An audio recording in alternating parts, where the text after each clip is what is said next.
एक आदमी वैद्य के पास गया, कहते वैद्य जी देखो पेट में बहुत दर्द है, रात भर उल्टी होती रही और पेट खराब रहा, मेरे को बड़ा कष्ट है, दवा दीजिए।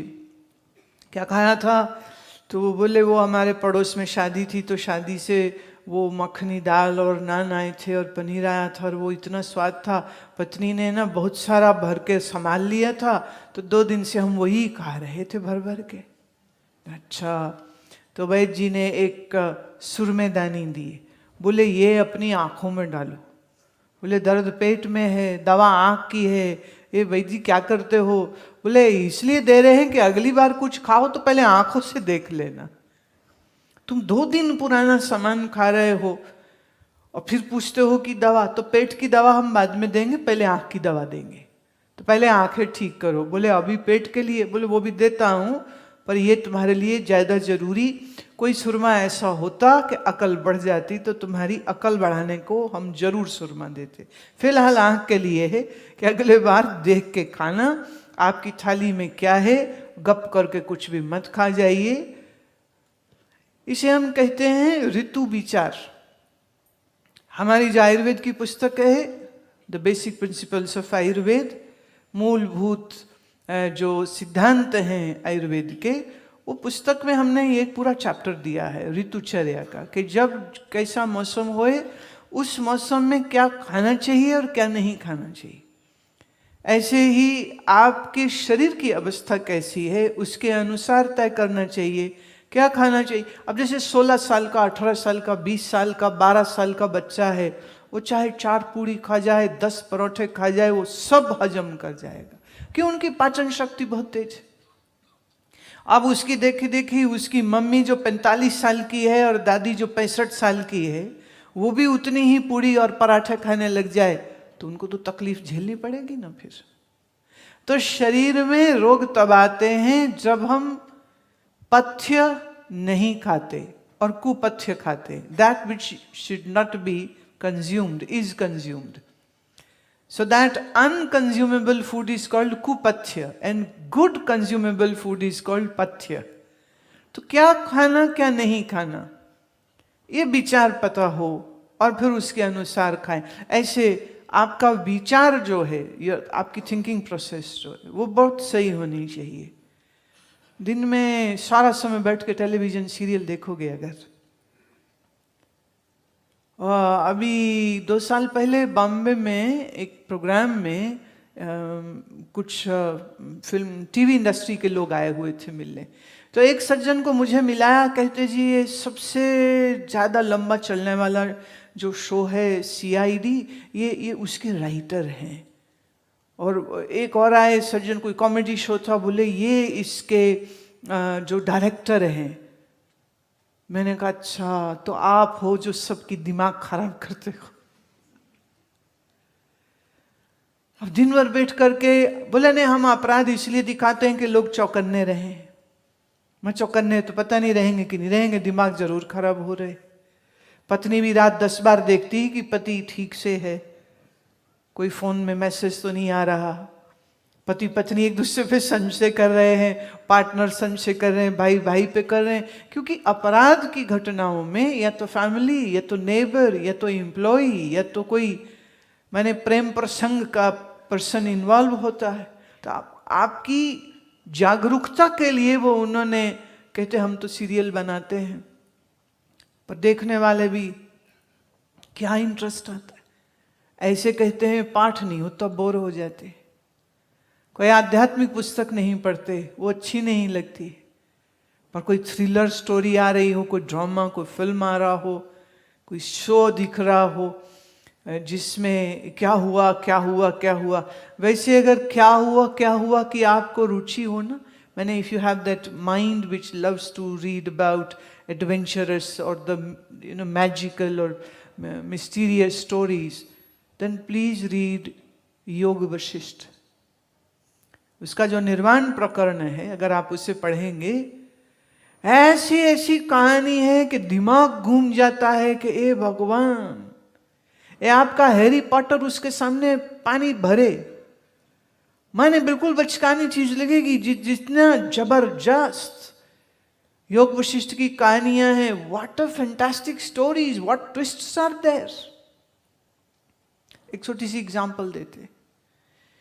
वशिष्ठ जी कहते हैं, राम सुनो, एक समय पर, ये ऋषि वाल्मीकि जी का लिखा हुआ है, ये बड़ा प्यारा ग्रंथ है जिसमें उपदेष्टा हैं वशिष्ठ और श्रोता है राम।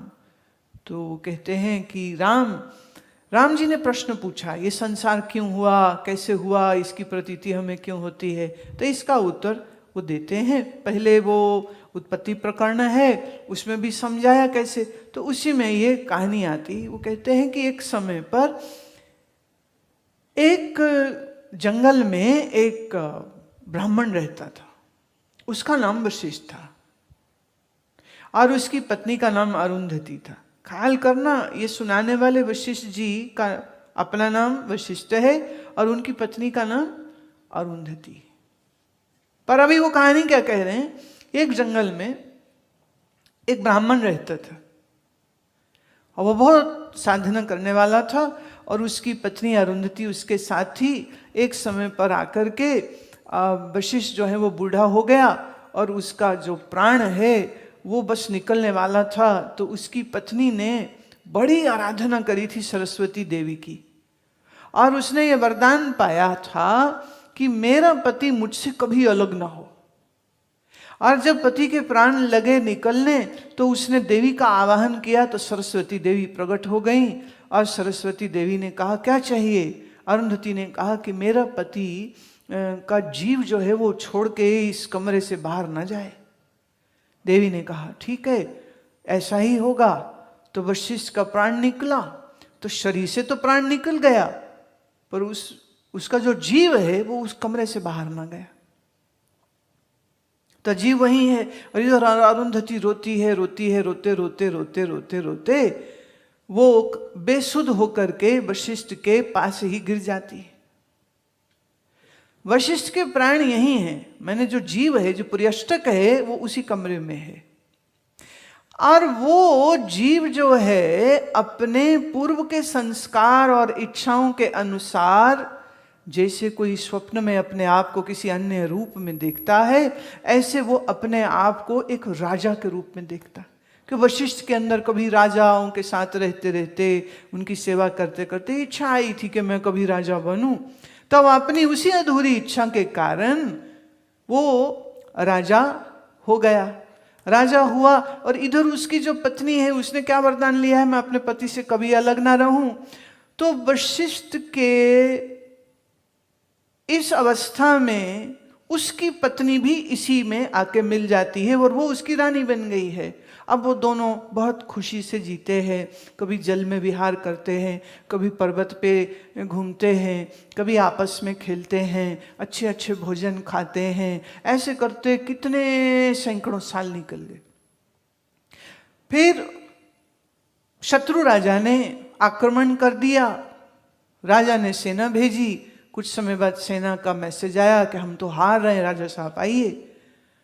तो वो कहता अच्छा रानी मैं जाता हूं। तो जब रानी जाती है तो वो रानी जो है वो फिर देवी की उपासना करती है कि हे देवी मेरा पति सुरक्षित घर वापस आ जाए। देवी प्रकट हो जाती है, देवी कहती है ऐसा ही होगा। और वो देवी से पूछती है कि देवी आपको तो मैं मन में धारणा कर रही थी, अभी आप कहां से आई हैं।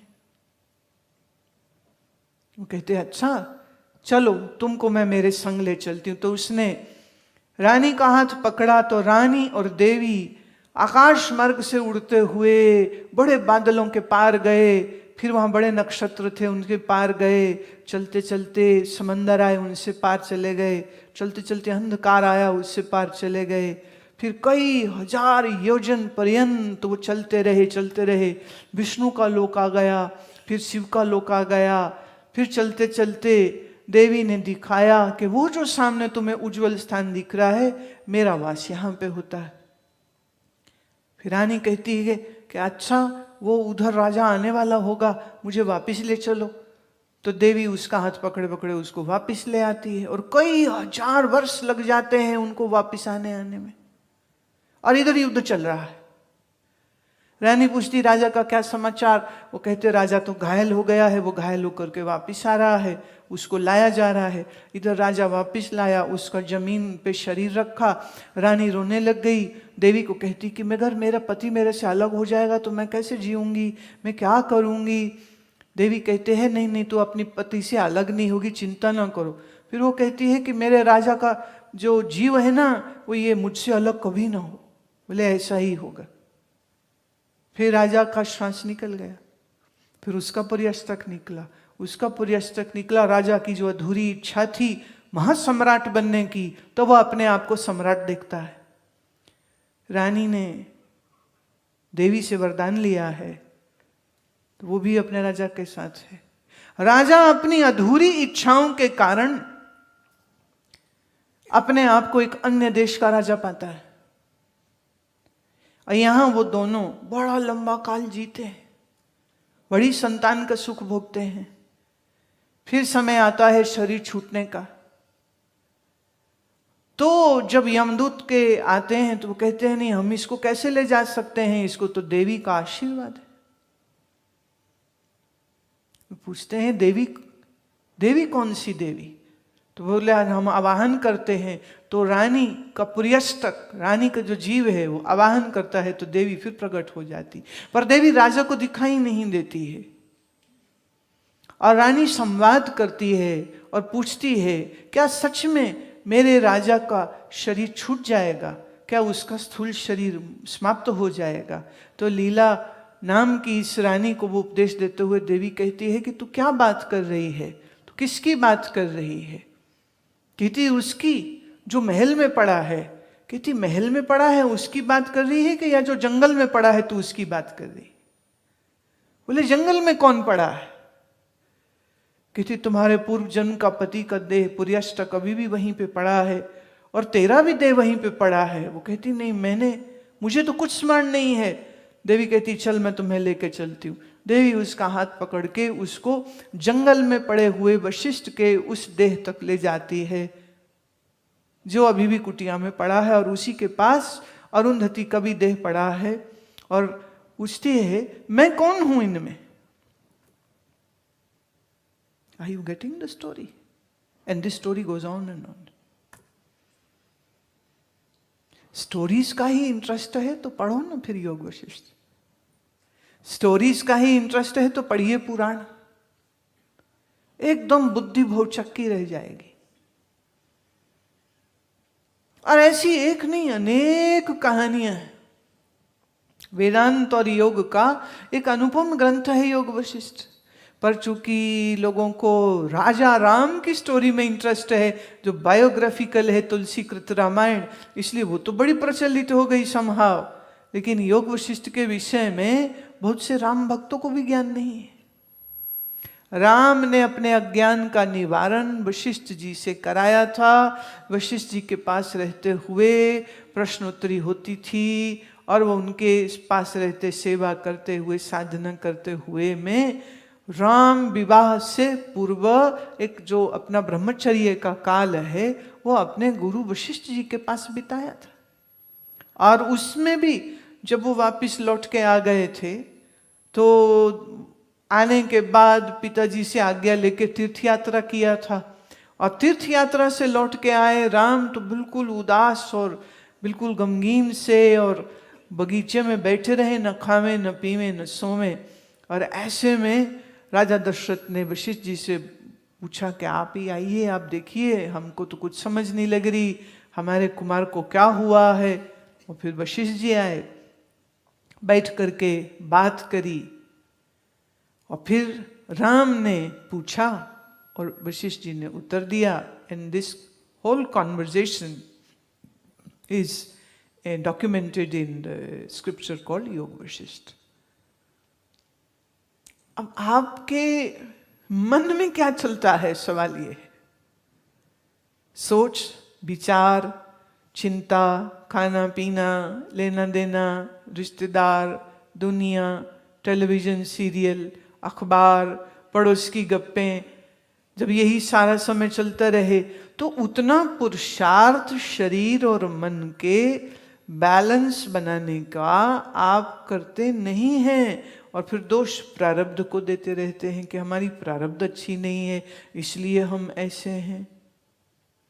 प्रारब्ध मतलब जो समय बीत गया वही आपका पूर्व हो चुका है। पूर्व माने past. So even a minute which has gone has become your past. It is not necessarily your past life. इस जीवन में आप जो कर्म, जो विचार, जो भावना आज आप कर रहे हैं, वही सब आपके मन का फाउंडेशन, आपके मन का आधार बन जाता है। वैसा ही मन सोचता है, वैसा ही फिर मन कर्म करेगा। कर्म मतलब वो एनर्जी रिलीज हो गई है जो लौट करके आपके पास आज नहीं, कल नहीं, परसों वापिस आनी। So watch your mind. श्रम से देखिए, कोई बोले मैं अभी पीछे कनाडा में जब थी तो कुछ हमारे जो साथी थे साथ में, उनको कुछ सामान चाहिए था।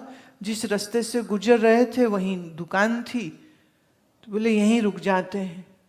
तो रुके, और वो बाई चांस हम भूल गए कि संडे है, और संडे के दिन तो ऐसी पागलों की भीड़ उस मॉल में थी कि बस कुछ न पूछो। हम तो फंस गए, अब क्या करें। बाहर इतनी सर्दी थी कि बाहर रुक नहीं सकते, had to be inside. I said okay, I will just sit and wait here. आप लोग जाओ अंदर और काम करके आ जाओ। तो वहाँ कुर्सी, कैफेज के अंदर जो इंडोर कैफे था वहीं पे मैं बैठ गई। अब मैं वहाँ देख रही हूँ इतनी लंबी लाइन एक दुकान के अंदर जाने के लिए। मैं क्यों, ये राशन बिक रहा है कि कपड़े फ्री बट रहे हैं, व्हाट इज द केस? वो कहते नहीं, ये 75% ऑफ सेल है, 75% off, very good level. So people are always waiting for this day, and finally वो दिन आ गया है। कम से कम नहीं तो 1.5 किलोमीटर लंबी लाइन लगी हुई। अब वो लाइन में खड़े हुए जो लोग हैं, बहुत अच्छे कपड़े हैं, देसी भी हैं, कनेडियन भी हैं, सारे हैं, मरे जा रहे हैं अंदर जाने के लिए। तो मुझे बता रहे थे, बोले ये तो कुछ नहीं है, अभी तो क्यूइंग हो गई है। कभी कभी जब कोई नया एक वो एप्पल का जैसे फोन या कुछ आए, तो बोले बिल्कुल बाहर रोड पर 2-2 किलोमीटर बिस्तरे लगा करके लोग बैठ जाते कि जब अंदर खुलेगा तो हम ही जाएंगे। और बोले ड्रेसेस का कोई सेल जब लगता है तो औरतें एक दूसरे को घूसे लाते मार के, बाल वाल खींच खांच के। मैंने यहीं पागल नहीं है, वहां भी है। वो इतना लड़ती हैं कि कई बार वो एक ड्रेस 2 लोगों ने पकड़ी और खींचतानी में पूरा ड्रेस फट गया। बोले मैं लूंगी, ये मैं लूंगी, ये मेरा साइज है, तो मेरा साइज। कैसे? मैंने कहा अच्छा, ये भी बड़ा अच्छा ज्ञान प्राप्त हुआ हमें तो मॉल में आके। बड़ी समझ लगती है, you know, to understand the human behaviour. These are the best places, just sit and watch.